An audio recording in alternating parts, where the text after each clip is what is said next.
Thank you to all for coming out today in this delightful spring day on the Palouse. Isn't that lovely outside? I'm British, I like to talk about the weather.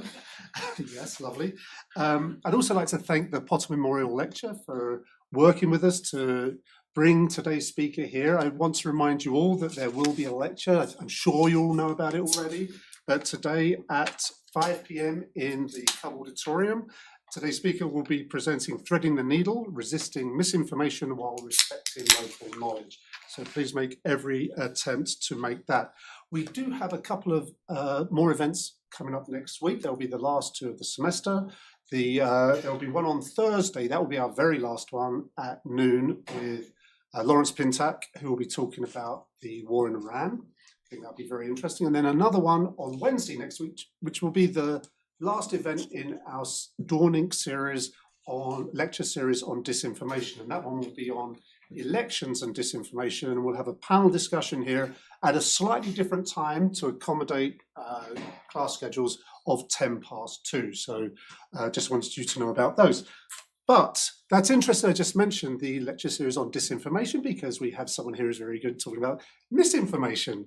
I'm very pleased to welcome Kevin Elliott here, who is let me put on my glasses so I can read this, who is Red Cedar Distinguished Professor in Lyman Briggs College, the Department of Fisheries and Wildlife, and the Department of Philosophy at Michigan State University. And I just want to say here, I was very pleased that our speaker today sent me a very short bio, because when I looked at the range of things with which he's concerned and talks about, I was like, I'm not going to be able to put this onto a small piece of paper like that. So thank you, Kevin. His research focuses on the philosophy of science and practical ethics, with an emphasis on the roles that social and ethical values play in environmental research and policy. He's written very many articles, as I may have just mentioned, and book chapters, and his most recent books are Values in Science, published by Cambridge University Press in 2022, and an edited volume with Ted Richards, the Routledge Handbook of Values in Science, published in 2026. Please join me in welcoming Kevin Elliott. Thank you all so much for coming. I was thinking, yeah, it's strategic. You can test me out with this talk and decide if it's worth coming later this afternoon. I say, yeah, this guy's not really worth sticking around for. So I really do appreciate you all coming out in the rain. So yeah, I want to just jump right in and give you a sense of where I'm headed with the talk. So I want to start by just giving some examples of the kinds of controversies that we face in our society around a lot of environmental issues. I think controversies are just present all over the place when we're dealing with environmental issues. And then I want to highlight three problems that, or difficulties or challenges that can contribute to these kinds of controversies. So one is we're often dealing with complicated science where different scientists can reasonably disagree. Often we also have powerful vested interests that have strong opinions and trying to influence how people think about these kinds of issues. And then also there are all sorts of social media networks, other networks of information spreading questionable information that can contribute to these controversies. And so then I want to discuss 4 potential responses. I'm going to suggest that none of these are just sort of a perfect solution that will solve all our problems, but I want to kind of explore these with you and see what you all think. You all will probably have other good ideas, directions that we could go. So I'll talk a little bit about some folks saying, well, maybe we could standardize the science so that we are less likely to end up with controversies. Other people might say, well, we need to create an authoritative source for science that could address some of our problems. Other folks might say the open science movement can be a great way to address some of these worries. And then finally, we might be able to develop some creative policy approaches that depend less on scientific certainty. So that's where I'm headed. I'll start with just illustrating some of the controversies that we encounter in society today. So first, of course, we were just getting started talking about climate change. You can push back on whether this should be regarded as a controversy. But from a social perspective, we do see these kinds of controversies where the current EPA is trying to renounce, as the headline puts it, its power to fight climate change with the endangerment finding. Another example We're hearing a lot about fluoride these days. For a long time, you've heard people with concerns about fluoride. I think it was regarded as sort of a little bit fringe. And then the National Toxicology Program put out a report over the past year or so that suggested that, well, maybe there are some legitimate concerns with certain levels of fluoride and effects on cognitive development. But the question of what should be the implications of this is a really controversial, complicated issue. Cell phone radiation comes up a lot. You just recently, the World Health Organization put out some results of a big analysis, a review of a lot of studies, and said, well, we can put this to rest. We don't need to worry about this so much. But then you still have scientists publishing and saying, well, there are some aspects of the analysis that may have some weaknesses. Maybe we shouldn't be so confident that we don't have to worry about it. Glyphosate is also very much in the news right now. And this has been a big issue for the Trump administration. President Trump issued an executive order saying we need to make sure that we maintain plenty of glyphosate to use in our agriculture. But you also have a lot of folks associated with the Make America Healthy Again movement that were really irritated about this. And it is kind of ironic that Robert F. Kennedy, the head of the Department of Health and Human Services, was involved in lawsuits against glyphosate, and now he's tied in with the administration trying to figure out how to navigate this. Just to kind of elaborate on the glyphosate case, because it is an interesting time to be watching this. There's a Supreme Court case that I believe is going to be heard later in April, where you have the manufacturer, Bayer, the German chemical company. They bought Monsanto and got stuck with this mess. And basically, they have threatened to just quit selling glyphosate, the herbicide. This is the most highly, I believe, most highly used herbicide in the United States. And they've threatened to just quit selling it because they say we keep getting all these lawsuits here. And so this case is basically saying, given that the EPA has evaluated glyphosate and said it's not a problem, why should we be getting all these lawsuits? We ought to be protected from this. And there are a variety of state attorneys general that have sided with Monsanto, saying, as you can see here, they say EPA has repeatedly evaluated glyphosate and said it's not a problem. But then you've got a lot of other attorneys general saying, well, but you have disagreements among different scientific organizations, and maybe we shouldn't just go along with the EPA. I think the second most widely used herbicide in the US is atrazine, and that's also controversial. IARC, agency from the World Health Organization, said that they thought it was probably carcinogenic. But meanwhile, the EPA said, this is a problem. China disagreed. It's flawed, inconsistent with scientific consensus. So I just want to highlight, hopefully this is enough to point out, we've got controversies all over the place when it comes to environmental issues. I could give more examples.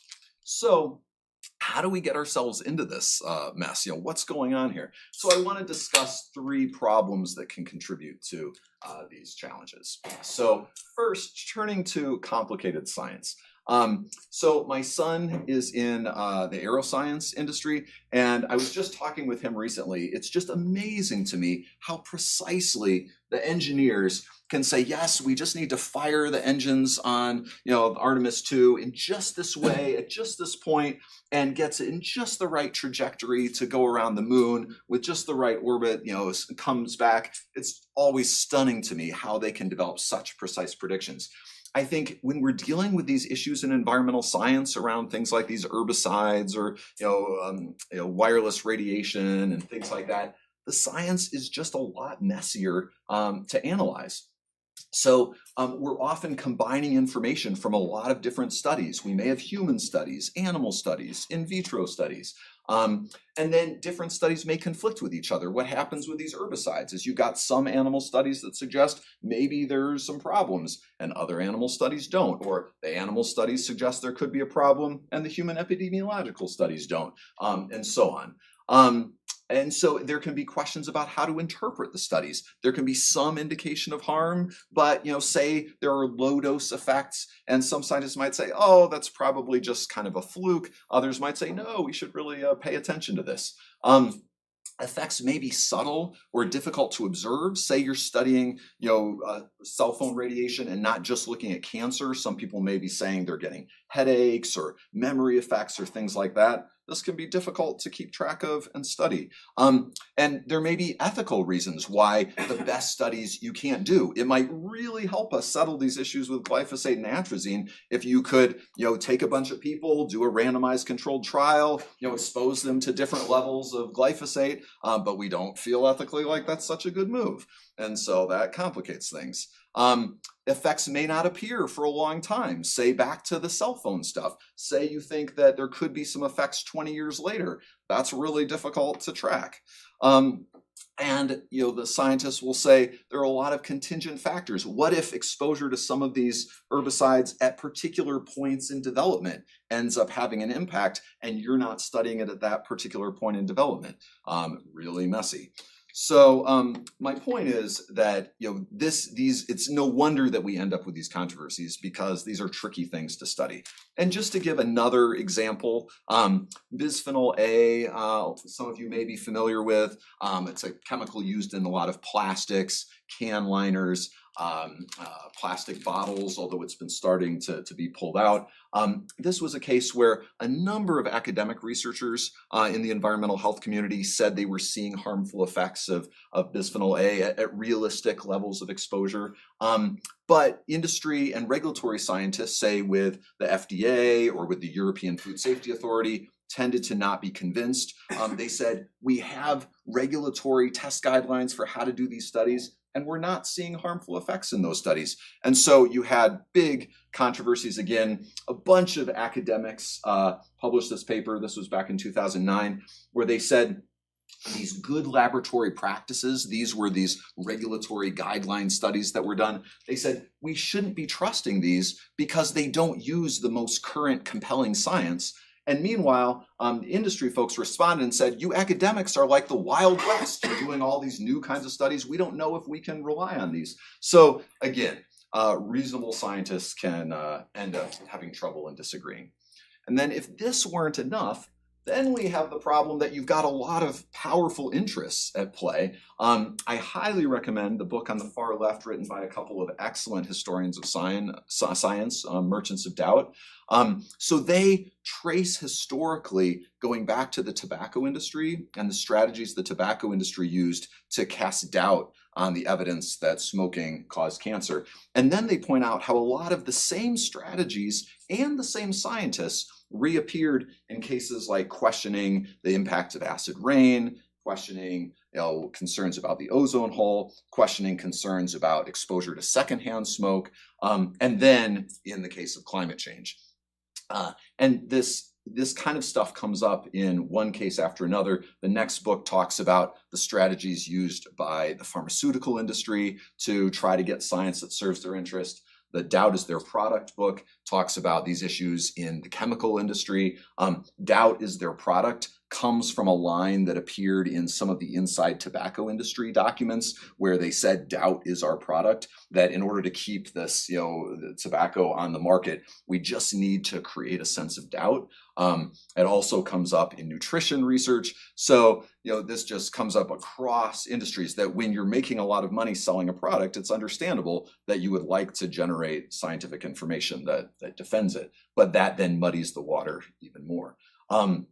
And we can connect this with the controversies I was just talking about. So in the glyphosate case, one of the issues that's come up is one of the most influential studies that really influenced regulatory agencies ended up ultimately being retracted because they found out that Monsanto scientists were pretty involved in the production of the study, and that really hadn't been made very clear. And so the paper was retracted not so long ago and is causing people to call for reevaluation of the situation. This is an interesting piece that I hadn't really been aware of this, but back in the 1930s, even before tobacco was operating, the sugar industry was really pushing to, and fluoride is a complicated issue. I'm not saying whether we should or shouldn't be fluoridating our water, but it's super interesting. The sugar industry recognized concerns about potential cavities and said, well, why don't we emphasize getting water fluoridated as a way to prevent this? So we kind of take attention away from the potential for sugar to cause problems. It's really an industry, they also really have pushed fat being a problem in respect to obesity instead of sugar consumption, also emphasizing exercise as the key to addressing obesity instead of consuming sugar. Again, lots of complexity to these issues, but it just points out that industry will definitely try to influence the science towards its preferences. And then we've got, as if this weren't enough, then we've got the messiness of social media and online movement of information. This isn't as much of a specialty of mine, but this is just one piece. For example, I recently saw they were looking at COVID misinformation and just highlighting how much of it was spreading through social media and the internet. If you want to read more about this, one book written by some prominent philosophers, The Misinformation Age, actually uses modeling to track how information can pass through networks. And so anyway, lots of important work on this. So we've got messy science, questionable claims moving through these social media networks. You've got powerful interests influencing it. How do we navigate this mess? So I want to suggest 4 responses that we might explore to address these issues. And I'm curious to hear your reactions and if you have other good suggestions that we can be pursuing. So the first is something that I've actually been interested in recently with my philosophical work. You might say, well, perhaps we could create guidelines. So if we're producing science that's going to have an impact in public policy, regulatory decision-making, we can know that this is science that's done according to good quality guidelines that we can trust. So I have a story to kind of motivate this. I think if you're not familiar with this, it's pretty entertaining and also depressing. So back in the 1970s, you had this lab, Industrial Biotest Laboratories, that was doing a huge amount of the toxicity testing in the US for private companies that wanted to put their products on the market.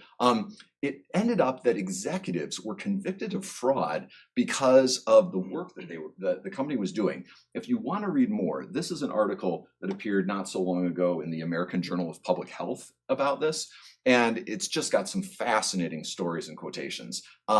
This is just one example. They said it was difficult to tell the difference between loose laboratory animals and loose wild animals that had been raised outside and gotten into the laboratory. There had been interbreeding, and the technicians weren't able to distinguish which were which. I didn't want to put this up here, but they also talk about dead animals decaying and sort of through cages. They couldn't do decent pathology work because of the situation. I think they had problems with a sprinkler system, and so you had all this moisture that was contributing to this decay of dead animals and so on.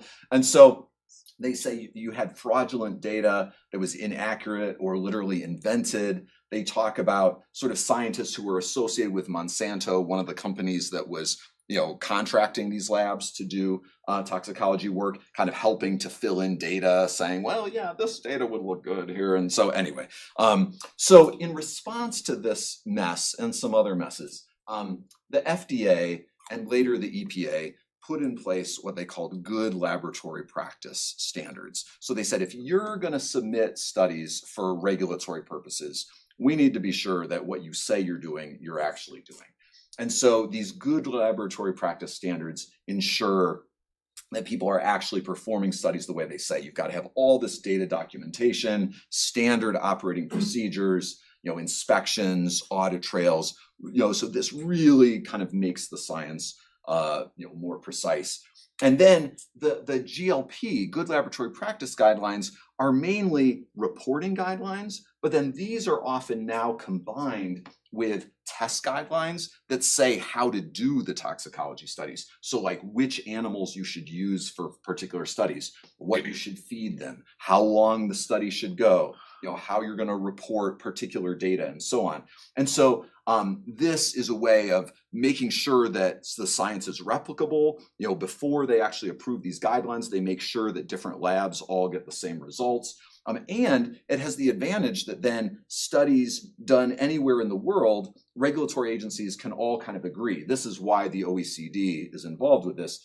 They can say, okay, well, folks in Korea, folks in the EU, folks in the US, folks in Brazil, all these regulatory agencies will say, yeah, these are good studies that we'll take seriously. So this sounds like a great approach. We can just look at what we get out of these guideline studies. But this isn't a perfect solution. Some of the disadvantages are highlighted in this piece. Thomas Hartung is a super influential toxicologist at Johns Hopkins. And he tells the story. He says, it was great, about, so this was in 2009. So now about 95 years ago, you had toxicology coming into its own, but after several productive decades, fewer and fewer of the latest scientific developments were incorporated. I love this sentence here. He says, the system of regulatory toxicology fell asleep, much like the fairy tale character Snow White when she bit into the poisonous apple. In the case of toxicology, he says the poison was these international guidelines.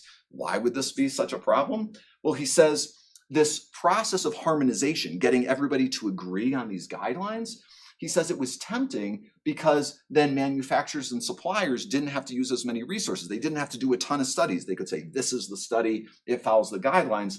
But implementing these guidelines came at a price. It was so slow and complicated to get this international consensus that then it was super hard to modernize. Once you got these guidelines in place, the academics might have great new studies, like back with bisphenol A. They say, we've got these awesome new approaches.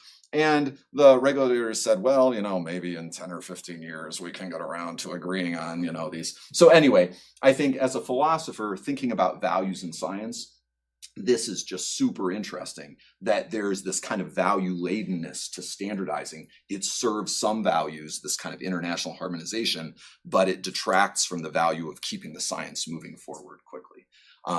And back to the vested interests, and to some extent, vested interests could say, hey, we like the current guidelines. We don't want to use new, more sensitive tests. Let's just slow down the process of changing things. So this is something that I've talked about a little bit in the past in some of my work.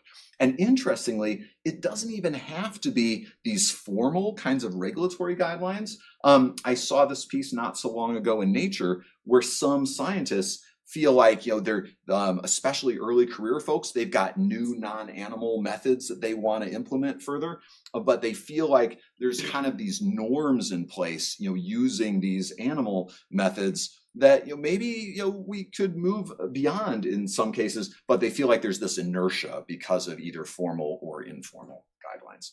So this is where standardization, it's got some strengths, it could also have some weaknesses. Okay, another approach we might say, all right, well, to get beyond these controversies, let's just create, actually, let me just wait a second. Let's create an authoritative source that's going to produce the science. It's not going to be influenced by vested interests. It's not going to be influenced by misinformation. It's just going to produce the good science that we can all trust. So an example of this, Sheldon Krimsky is was a science policy scholar. He's passed away.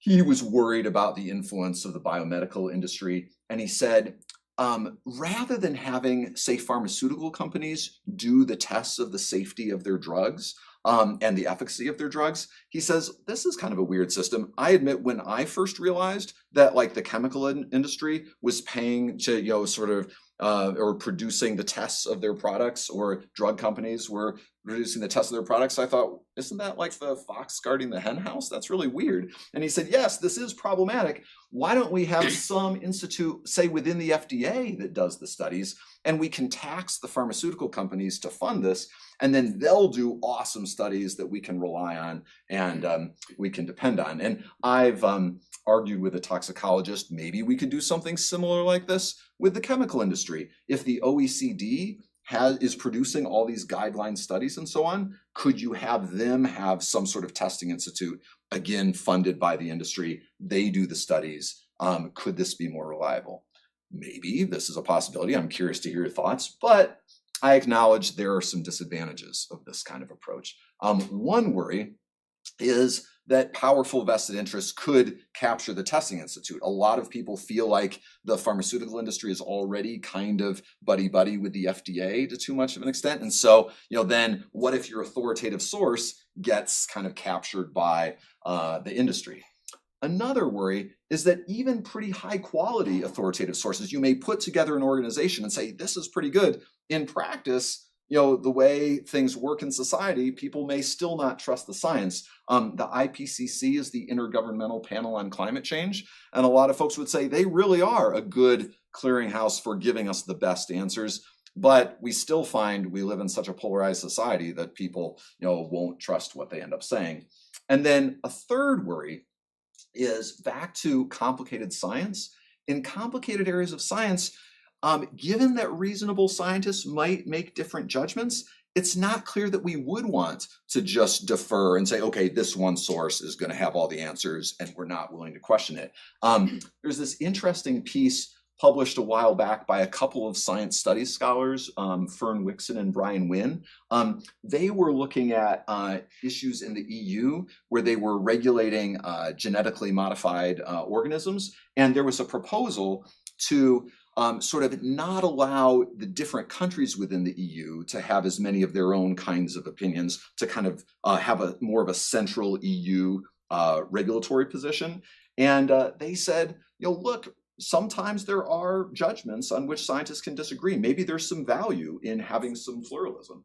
So that's also an issue that one could consider. So, I look forward to hearing your thoughts on the authoritative source approach. Another thought might be, hey, the open science movement might be able to help us out a bit with this.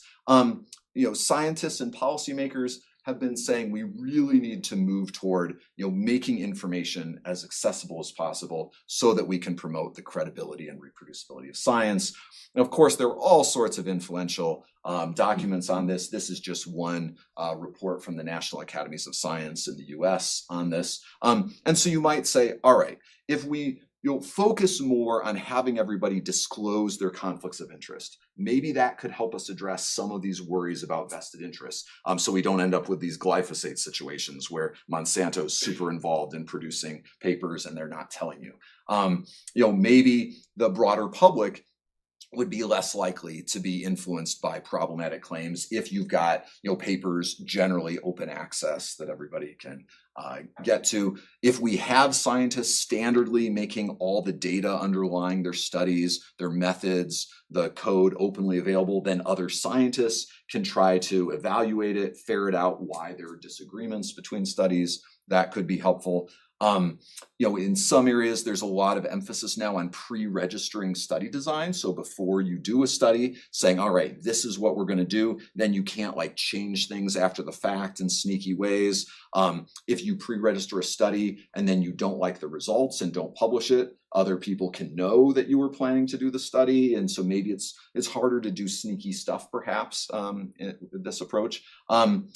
One could also incorporate participatory science. It's kind of another approach to open science, doing scientific work in collaboration with communities. Maybe that could be a way of enhancing capacity among communities and helping people to gain more confidence in what's going on in science. I published a piece arguing that we need to think about how we do open science, not just so that it serves the interests of the scientific community, but so the broader society can benefit as much as possible from it. So one might say, yeah, open science can really help to improve the quality and credibility of science. I think there are some strengths to this, of course, but we do have to recognize that it's not just a pure perfect solution. There are some disadvantages. Some of the worries that people raise about open science is that when you're disclosing lots of information, that can generate some difficult trade-offs sometimes. Right here nearby over at the University of Idaho, Alita Quinn is in the philosophy department, had this interesting piece where she was talking about citizen science, where people were, say they've got a lot of information about where particular, threatened or endangered, species are, that requiring that people make this information available could, threaten those species. And so this comes up also with indigenous groups and their knowledge of, say, hunting or fishing grounds. So we may not want to just force everybody to make all their data available. Back to the vested interests, you might say open science will be able to find out about conflicts of interest and it will really cut down on these problems. It can also be used by those with vested interests. So this is the book that you so kindly mentioned initially, this handbook on values in science that will be coming out open access, actually, speaking of open science, in May. But one of the chapters in there by Manuela Fernandez Pinto and Anna Leuschner, they talk about how sometimes vested interest groups will try to harass scientists that are saying things they don't like. And one strategy is to use like Freedom of Information Act requests and other approaches to just try to get all kinds of information from scientists that they don't like. And it slows down their progress and it just generally makes them miserable. In the case of climate science, Michael Mann, a very influential climate scientist, has said these kinds of things have happened to him. And then you get these other complicated trade-offs where in the first Trump administration, back between 2016 and 2020, they said, we don't want the EPA making decisions based on secret science. We think that if we're making regulations, then the science underlying those regulations ought to be open. All the underlying data should be available. It sounds great. This seems to fit with open science, having credible regulatory policy. The worry is that some of the regulations, say for air pollution, rely on biomedical studies where if you made all the underlying data available, it could release private medical information that people could figure out. And so the cynical folks said, well, the reason the Trump administration was doing this is because they wanted to gut air pollution regulations. And they'd say, well, sorry, we can't do these regulations because you're not willing to release the data underlying these studies. So anyway, whatever your thoughts are, it does raise tricky trade-offs. So that's open science. Finally, coming down to the end here, one might say, well, maybe we can develop creative policy approaches. And I feel like here at the Foley Institute, you all are probably more sophisticated about creative policy approaches than I am. So I'm eager to get your thoughts on this. But I'll just throw out a few ideas to kind of get the ball rolling. So you might say, all right, given how messy these issues are, if you think about all these cases I was talking about, fluoride and cell phone regulation and herbicides and so on, we're just not going to have scientific certainty on these issues. So if we're going to make progress, we've got to find ways to deal with the messiness of the science. And so maybe we can develop policy approaches that are compatible with messy science and we can still move forward. So one example that's kind of on my mind. My son, I mentioned, in the aerospace industry, he moved to California not so long ago, and they have this really interesting policy. If you spent time in California, it's kind of entertaining that you see an awful lot of cases where things are known to the state of California to cause cancer or, things like that. And you might, well, is California, are they the only ones who know that things cause cancer? Well, the deal is they passed this back in the 1980s through a referendum where the thought is, if you actually try to ban chemicals, you end up in this morass of legal conflict and the companies are going to make it so difficult. They said, let's get around that and just make a list of chemicals that we're worried about, that there's some evidence that is enough for the state of California to consider to be carcinogenic or to cause birth defects and so on. And then we'll put a label on those things. And then people say if they're really cautious or risk averse, they can try to take steps to avoid those products. And what's so interesting about this article is it says that it does provide some incentive for industry to try to reformulate their products. It's a little bit of a bummer for them to have that label on the product. And so if they can, they'll try to move to something else. So then you're not like in some endless legal fight over whether you can ban the chemical. You, in more subtle ways, maybe push to remove some of these chemicals from the market.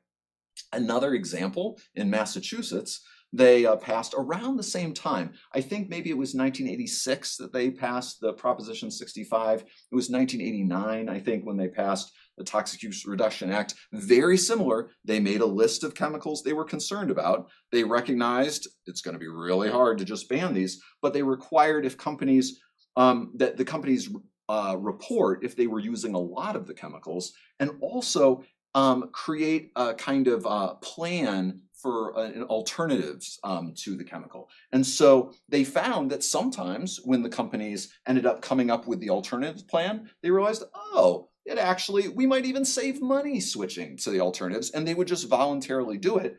They're not forcing the companies to do so, but it's kind of a creative approach to the fact that the science is messy. Another example in the climate change case, this is an article where they were exploring, what can we do given the polarization that we face around climate change? Are there ways that we can move forward from this stalemate? And I'm sure in this crowd, it probably won't be too shocking that like some of the suggestions were, well, if you can find win-win scenarios, like you can produce electric vehicles that have really cool characteristics where people could save money on fuel, whether or not they're worried about climate change, they might move in that direction. If you're bringing down the price of solar and wind power, whether or not people are worried about climate change, they may move in that direction. And so the thought is, rather than getting in a fight over the nature of the science, develop win-win kinds of products that people are willing to move toward. So this is pretty cool. You might say, great, maybe this is our solution to these problems. There are admittedly some disadvantages to these approaches too. One weakness is that, like I was talking about with Prop 65 and the Toxic Use Reduction Act, you're not compelling action. So it depends on whether industry actually does decide to pull their product off the market, or how consumers end up behaving. Do they put pressure on the companies to change? So if you're really trying to get something that seems harmful off the market, this may not be the perfect way to do so. And they may depend on win-win scenarios. If there aren't great, cheaper alternatives present, well then, based on the Toxic Use Reduction Act, the companies may not do anything. If you don't have some great new, cheaper energy sources, well then maybe you're not gonna shift to them and address these climate change problems, even though it really does cause problems for society. And because of these two worries, there are concerns about injustice. Say you've got communities that are really disproportionately exposed to problematic things, and you say, look, as a matter of justice, we ought to be pulling these products off the market. These kinds of solutions may not be as good at doing that. So that brings me to the end. I've tried to just highlight how when we're dealing with environmental issues, we're facing a situation where there are controversies all over the place involving the science and the policy. This comes about because the science is tricky. You've got folks that really have a strong interest in pushing particular kinds of scientific conclusions. There's all kinds of ways to move information through social networks in powerful ways. And I've tried to suggest a few ideas, but I readily acknowledge that I don't have all the answers. So I would love if this has generated thoughts in your minds, or if you have the perfect fifth solution, fill me in and I can give better talks in the future. So.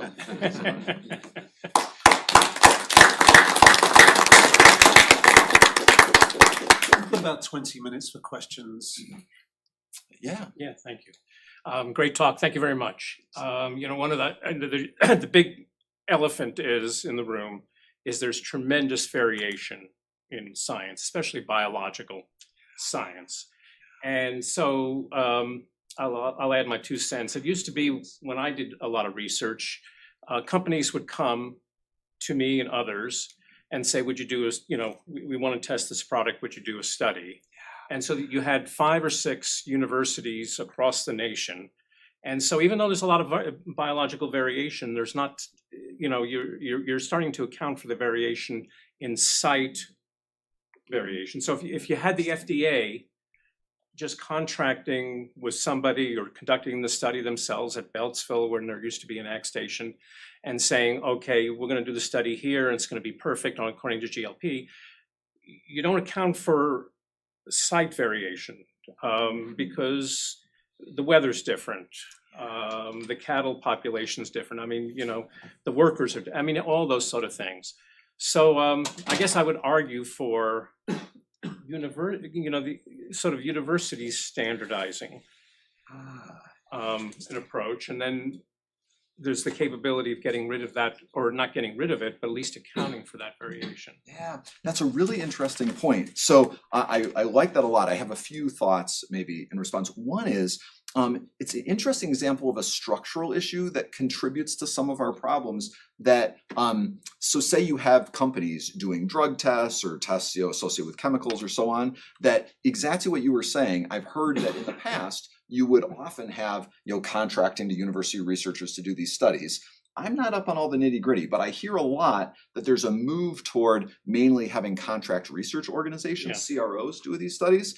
And folks will say that the incentives there add further problems with the vested interest, because if you're a company that your whole income stream is from doing studies for industry, you've got a real incentive not to be producing results that make it look like the products are harmful. So if you have a university researcher, they may feel some pressure, in terms of if they're doing studies for the company, but they're more likely to feel like, yeah, I can go ahead and say, no, this is a problem. And there's some great examples of that.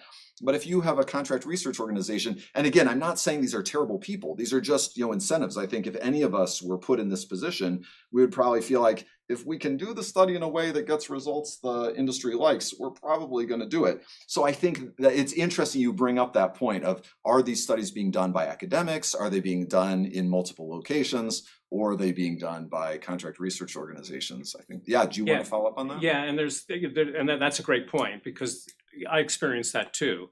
The development of the CROs. But when your colleagues are also doing the same research, you sort of have to answer to your colleagues. I mean, these are guys that you've had beer with in the bar, I mean, they trust you, and they're not, and so there's that. And so even if you feel some bias or something like that, I mean, you have to answer to them. There's academic integrity. I view that as probably one of the best ways. And then just one last point, citizen science, I'm involved in that currently now, but there's tremendous, you talk about variation. You take a bunch of amateurs and you give them a test kit. Yeah. Well, so again, if you didn't have too bad of an experience here in this talk, I'll be talking more about citizen science later this afternoon. Wonderful. I think it is a really interesting issue. And it brings up back to the issues about standardization and having an authoritative source of science.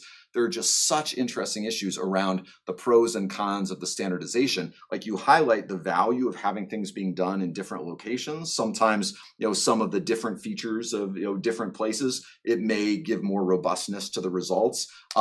There's a book that I have my students read. It's called Rigor Mortis. It's a wonderful, accessible book talking about the reproducibility challenges we face in a lot of areas of science.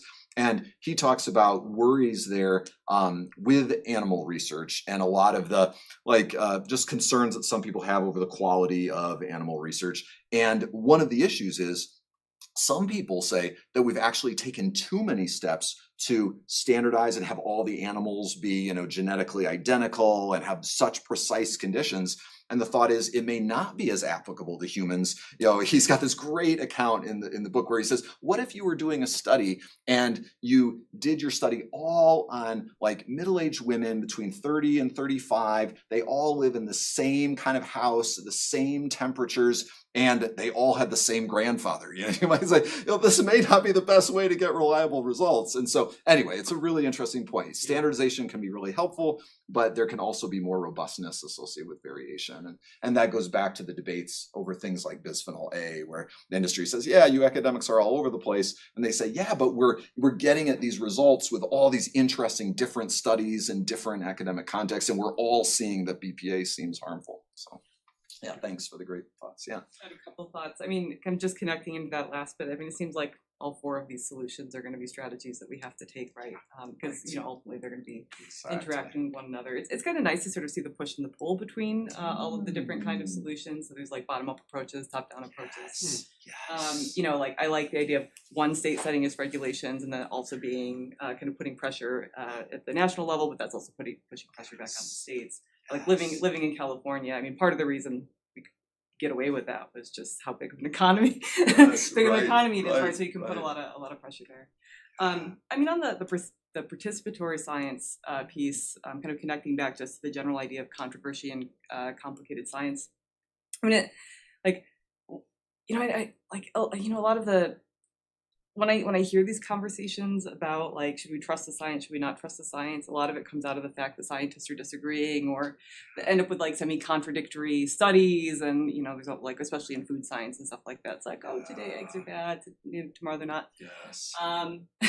But I do think citizen science and participatory science can at least help understand what the scientific process looks like and start to get a sense of like, what does disagreement amount to and what kind of conclusions can I take away from that? How you shouldn't be responsive to a single study. That's not going to be enough. You need to be able to kind of understand that there's a body of literature here and we have to look at it overall and not this individual piece and so on. I think it's so easy to look at a single study and just be like, here's what the takeaway should be for everybody. And that's not right. But I think most people just don't understand how, that's just, as academics, we get this, but most people don't understand that we're looking at bodies of literature. Yes. I love it. You could be giving the last third of my talk this afternoon. And so I assume that you all can't just spend all day with me. So I'll just sort of give a little foretaste of where I'm headed. I actually argue in that, toward the end of that talk, that rather than thinking our goal should just be to like persuading people to accept the science, that we should be striving to empower people to make reasonable decisions with science and recognizing exactly as you're pointing out that there are going to be disagreements across the science. Some people may be more risk averse and they might, so for example, back with glyphosate, the International Agency for Research on Cancer tends to be a little bit more, risk averse and, saying things are probably carcinogenic. The European Food Safety Authority is, less likely to go so far. And so if you're a really risk-averse person, you might say, hey, I'm willing to be worried about this, given what IARC says. Other folks might not. That, it's not the end of the world to have some disagreements among, across different members of the scientific community. So yeah, I really like the points you're making there. Yeah. I have a little question. It's following on from the Prop 65 point you made, and there's actually a little bit of what Sherry was talking about there as well.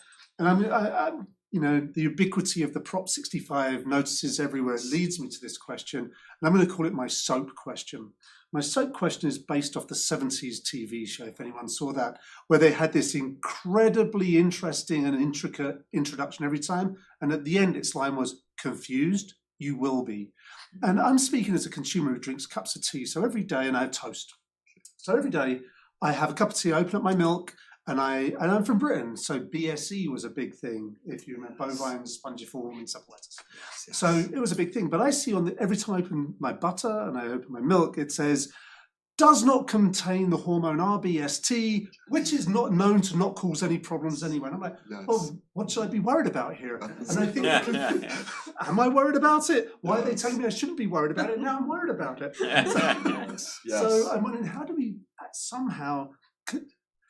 It's not your problem, it's not industry's, but it's someone's problem that these confusing messages are coming out in such a way, and the Prop 65 is the perfect example of, I don't know what I should think. And I see the Prop 65 obviously on all glass, crystal, lead crystal, for example, it'll be on everything, right? So do I never drink out of crystal? No, I'm just going to ignore it. And I'll ignore all those Prop 65s because I have this example where I'm still going to drink out of crystal. So how do we make messages less confusing in order to buy the kind of buying that Sherry's talking about, to avoid the confusion? Or is that deliberate so that we just keep on buying stuff and not worrying about it?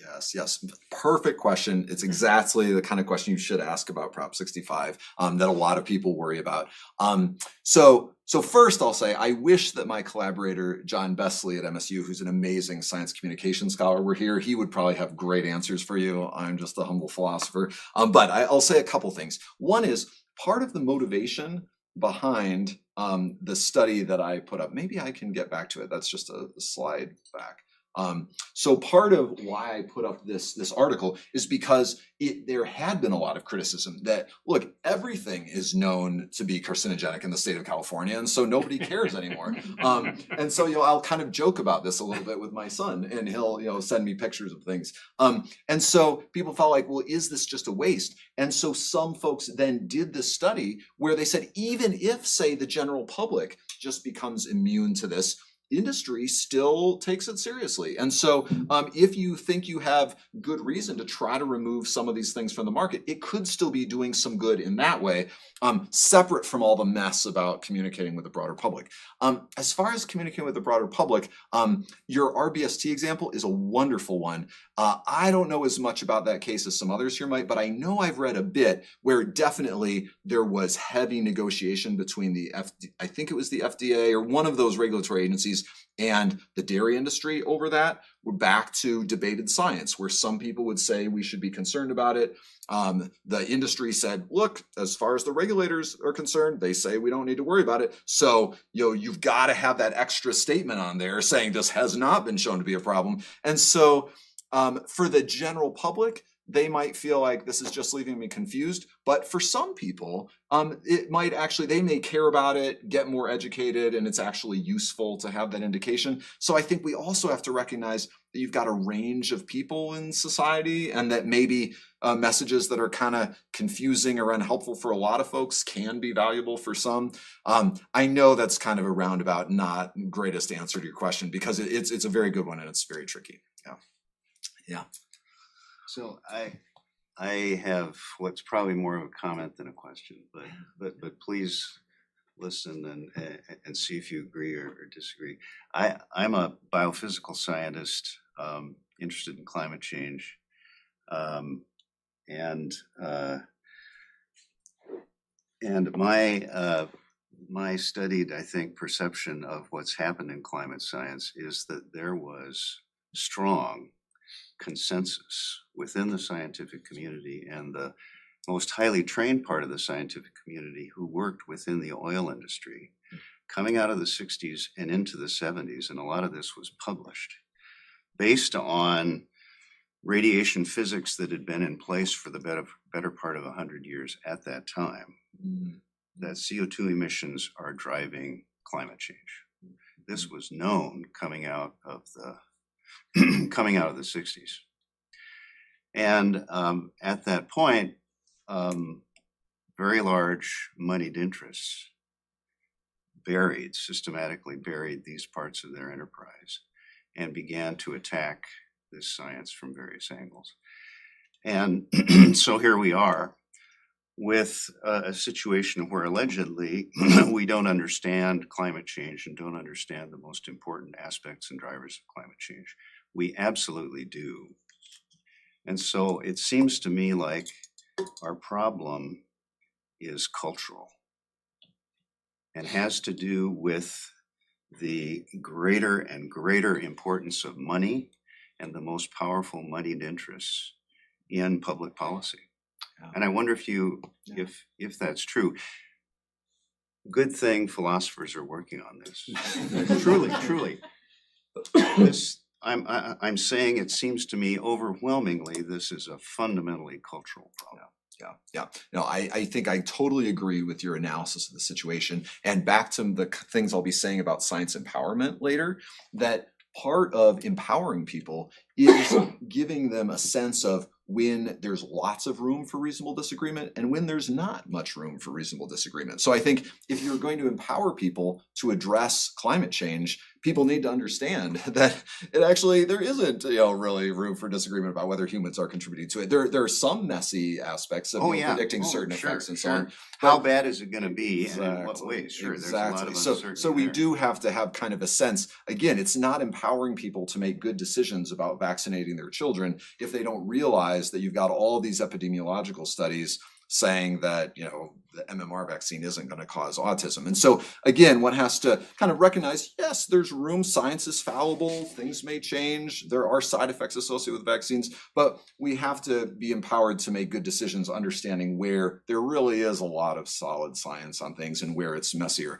And so I very much agree with that. And so part of the question is, well, given that we are in this very polarized cultural situation, I could have added that as another problem. I think the social media networks is part of this very messy sort of polarized political situation we're in. And I think maybe some political scientists might have more brilliant insights on how to address that than I do. But I do think that's where some of these creative policy approaches might be helpful, because if you can kind of depoliticize things and say, hey, well, we just want to pay less on our energy bills, and this is one way to do it, or depoliticize and say, well, we're having flooding problems, so let's do something about this. Anyway, I don't have all the answers, but I really like the points you're making. I think I agree with you. Yeah, jump in. I was curious, it's come up a couple of times now, the cultural differences between the US approach to dealing with these issues and the European perhaps. Yes. Europe has the precautionary principle, so everything has to be screened on its way into the commercial environment. Whereas in the US, it's more everything's been grandfathered in, and you've got to prove that it's a problem. And it struck me when that question came up about doing ethical experiments. You can't do these ethical experiments on people or animals because then we'd have to expose people to these problems. But if we don't have these ethical experiments, then the assumption is it's okay to expose everybody to those problems. And that is somewhat less ethical, perhaps. So I was wondering how much of an indication or a suggestion of where we might find the solutions to these things could be revealed by comparing the different systems. Yes, I love that point. And yeah, and so even if I think that so one could argue, yeah, from a utilitarian perspective, maybe it would be better to actually expose people to these pesticides. I'm not going there. I'm not going there. No, but what I think we could do is, and in fact, what's awesome is to do social political experiments to say, how do things play out? Like, people were really nervous when the EU was implementing what's called their REACH legislation, which was exactly what was described, an approach where they said, look, you can't put chemicals on the market without having evidence that they're safe, as opposed to under our Toxic Substances Control Act in the US, with just sort of minimal, you kind of tell the EPA that you're putting chemicals out there, and if it doesn't look horrible, then you just put it out there, and then we have to try to pull it off the market later. Anyway, so seeing, well, how did that play out in Europe? Was that feasible? Was it a disaster? It seems like you still have plenty of good products, in Europe. And again, these experiments, how did things play out in Massachusetts? How did things play out in California? Trying these different kinds of approaches, I think, is very much what we need to do in lots of areas of life to test different approaches out and learn from those experiments in practice. Yeah. And it's not saying that Europe was particularly pure in this response, because Britain, I know, went through this installation of the control of substances hazardous to health. I implemented that at one of the companies I worked for. And basically we had to quantify every exposure that the person was exposed to. And that included everything from, say, ethylene oxide sterilizing gas down to cardboard. So yeah, they gathered a whole bunch of data, which would be very useful for other people to go back in and say, okay, Johnny's been exposed to 8 hours a day of paint thinners, and now he has cancer. Yeah. You have those bits of information. It would be, I think, considered an experiment. Yeah, I have another thought on that, but did I see, was there another question? Yeah, jump in. Yeah, time for just one more question. Okay, perfect. You get the last word. Hopefully you can solve our problem. Doubtful.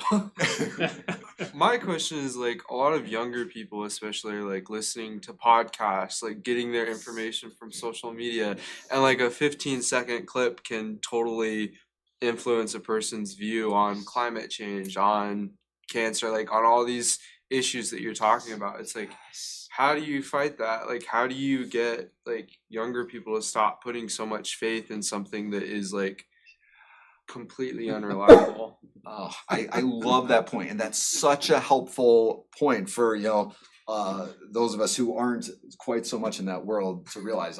So I think that I think we need to think. I really like the point of sort of bottom up approaches, top down approaches. I think that one approach is obviously, as you're kind of hinting, to create the kinds of educational systems where people are aware they need to be careful about where they're getting information, the complexity. I think that some podcasters could play a really helpful role in providing good information. I'm not sure how to, sort of create better podcasters, that sort of thing. I really wish I had a better answer to that question. I don't know if others have good insights on that, but I love your point that if we're thinking about solutions, we need to think about that as well. Well, unfortunately, our time is up here. Please join me in thanking Professor Elliott for a great talk.